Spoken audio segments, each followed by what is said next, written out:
43 సంవత్సరాల క్రితం అమరులైనటువంటి ఆదివాసీ గిరిజనులందరికీ కూడా ఈ సందర్భంగా నివాళులర్పిస్తూ ఏ కారణం లేకుండా అధికారం ఉన్నదన్న అహంకారంతో ఆ రోజు ఎందరో మందిని కాల్చి చంపి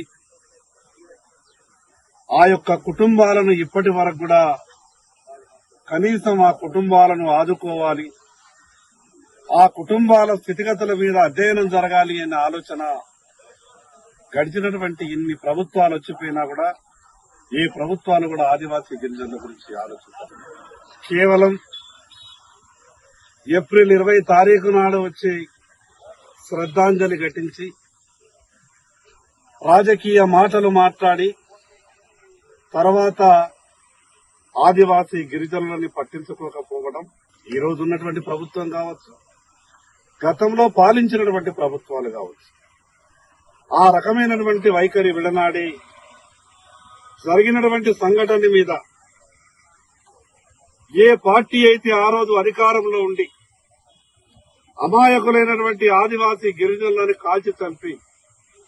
మళ్లీ వాళ్లే శ్రద్ధాంజలి ఘటిస్తూ ముసలి కన్నీరు